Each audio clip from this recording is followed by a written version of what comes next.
APX. Welcome on stage. Thank you.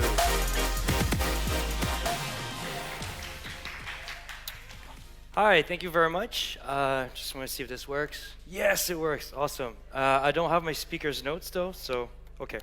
I want to thank you for coming and listening to me.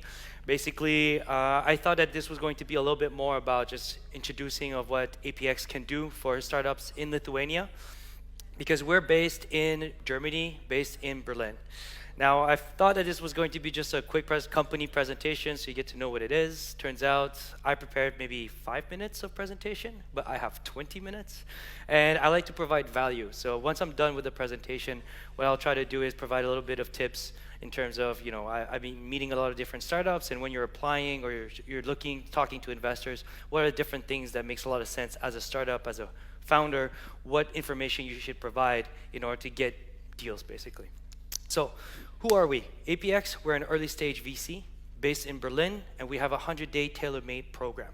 What we believe in is that basically at such an early stage, the startups needs 4 things to succeed. One is the team, a strong idea, the network, and also the right market. So what we do is that we basically invest in strong founding teams with a digital business model that can really scale quickly and aggressively. And we also invest across all industries. So we have 2 shareholders. We have Axel Springer and we have Porsche. So we have a media company and a car company.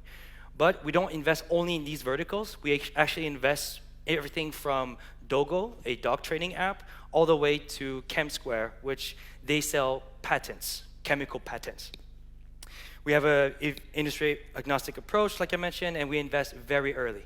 What does that mean? So we invest in companies everywhere from, let's say, a proof of concept with some sort of traction, all the way to a V1 product, but our sweet spot tends to be more pre-revenue, pre-MVP, MVP, basically startups that are looking to validate product market fit. Why APX? Basically, what we do is we create shortcuts.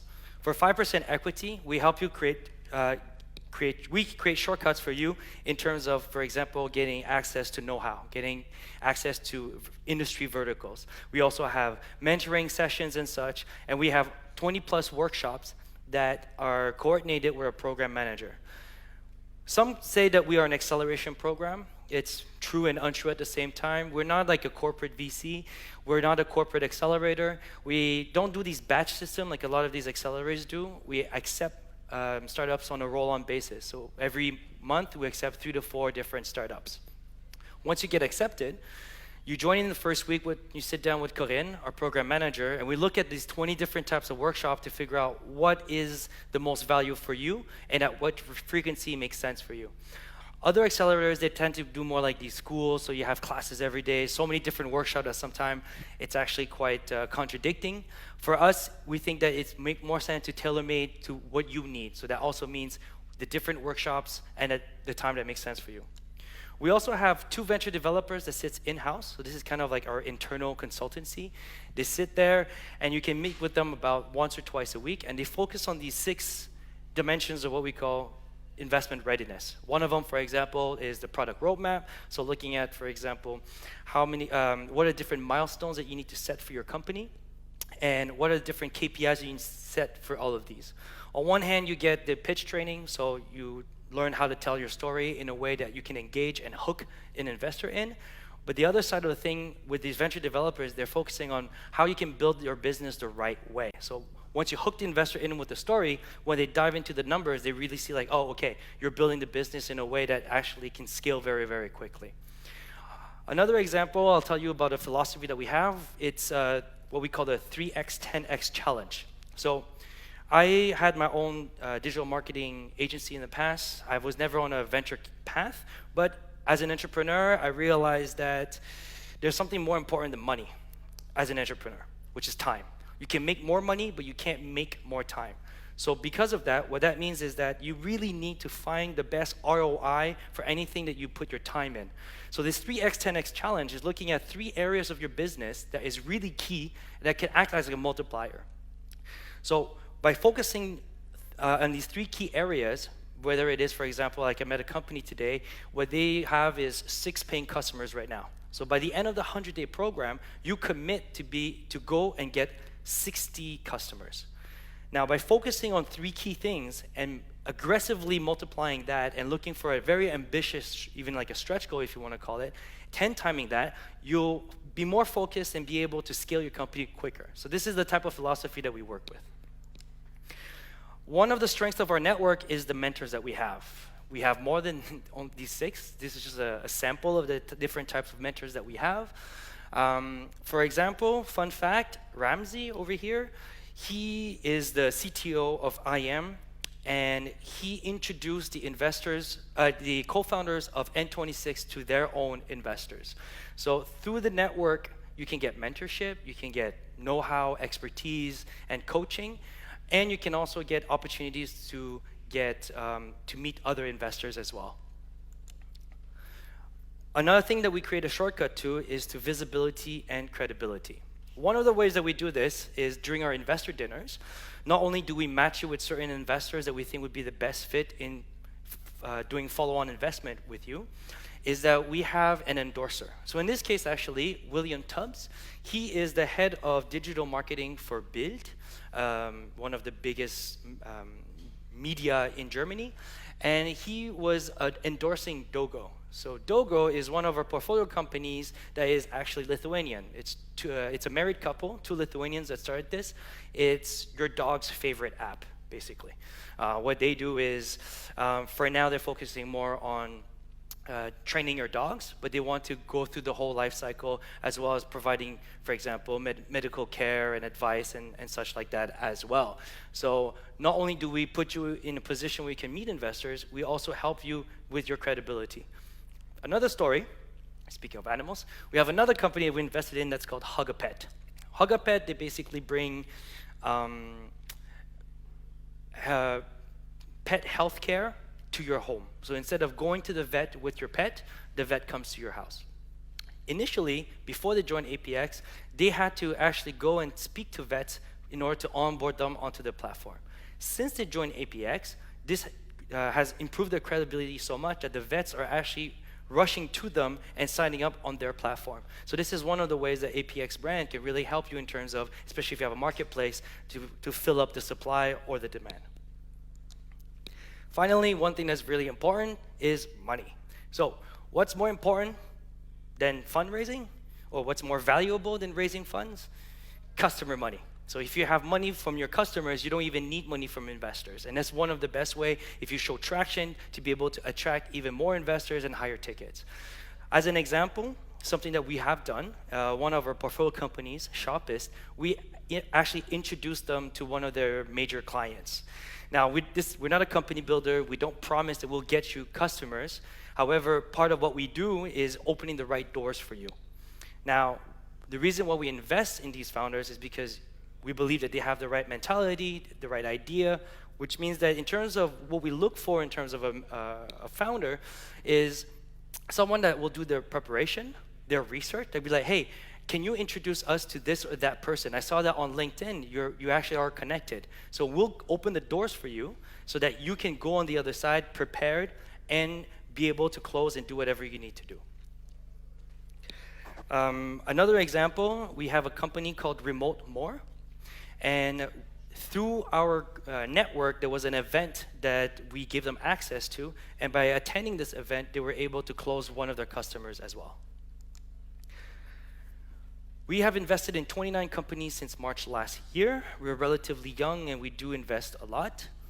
And basically the best way to know more about APX, if you have any questions, is actually to speak to these co-founders directly. You don't have to take it from me, you can take it directly from them.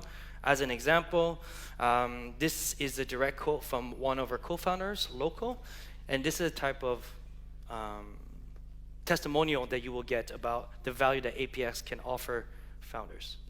They are a company from Slovenia that relocated to Berlin.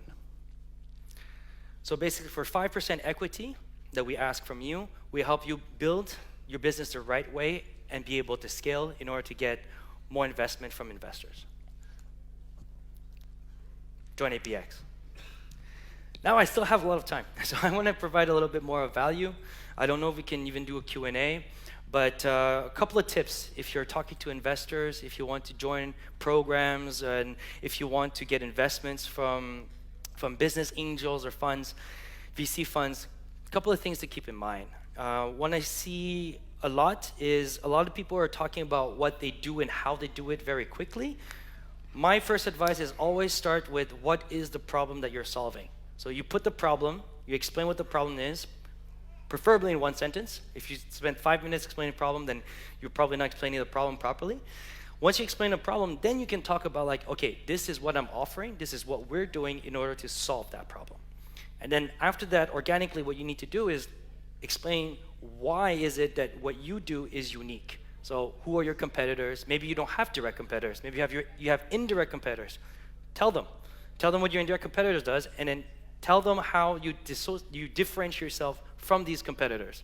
Because sometimes you're going to meet investors that they are specific into a topic and they might know the industry as much, but you are at the same time the expert. If you're building a company, you're putting your life into this, you know the field a lot more than a lot of the investors. Especially in our case, as APX, we invest into everything, so we can't be an expert in all the different verticals.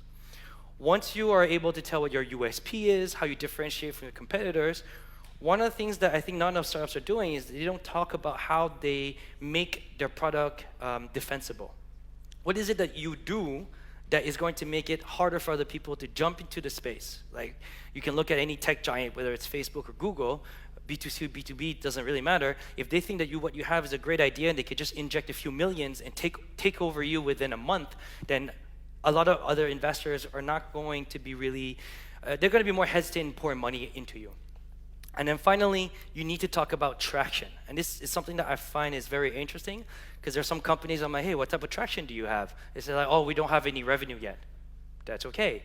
You can still have traction even if you don't have revenue. So if you're looking at from your idea all the way to making revenue, there's a lot of different milestones along the way that you need to have and keep in mind. So whether it is validating your concept, the different people that you have surveyed, if you get any letters of intent, or if you already have some partnership or cooperations, or people that are ready to jump on board once you go live, all of these things are traction. So this is really important when you're talking to an investor to say like, hey, we are worthwhile for you to be able to invest money in us because this is what we have done so far. The reason why traction is really important, even if you don't make revenue yet, is because it shows that you can execute. And at such an early stage, around pre-MVP, MVP, like pre-revenue, 60% of the startups are going to pivot, which means that you're going to be changing a lot of things that you're doing. So as an investor, if we're going to be investing you so early, we want to know that you're a strong team. Everybody says that they have a strong team. So the best way to prove that is with numbers, with traction, with saying that we are able to execute, and this is the proof of this is a result of our execution. And then finally, one of the best things that you can do, although it does take time, so up to you to decide if you want to do this with every investor that you're meeting, that's your choice. But try to understand what is the value of the investor that you're talking to. And seeing like, for example, APX, we're based in Germany, we're based in Berlin. Well, Berlin has a very strong startup ecosystem, so you can get a lot of benefit out of that. You get to be able to be with like-minded people and such. But also, it's a really good gateway to the rest of the Western Europe, for example. It's also a market where you have over 80 million people with a lot of disposable income. It's also a very mature market in terms of businesses and industries. So if you just take about 15 minutes to just look at what the investor is offering, what their value proposition is, and you're able to have this conversation on a level of saying like, this is our pain points, this is what we need, and this is what we think that you can help us beyond just the money. Because at the end of the day, again, time is more important than money, especially at an early stage, which means that you can get the money in different places, but if you can get smart money, if you get value above, beyond the money, you become more efficient, you build your business better, and that means that you save time and you can do more, which is really, really critical at such an early stage. So just to recap, one of the best ways that you can start with is introducing what's the problem that you're solving. 2, then you can talk about what you do and how you do it. 3, you talk about what makes you unique, what are the other competitors in the space, and how you can basically crush the competition. After that, you want to talk about what is it that you do that is defensible, that it can make harder for other players to come in and take over your market. After that, you want to talk about traction. So what have you done, executed? What's the product of your execution so far that even if you change directions, you pivot, you can still build a successful business? And then finally, talk about what your pain points and what your expectation from these investors.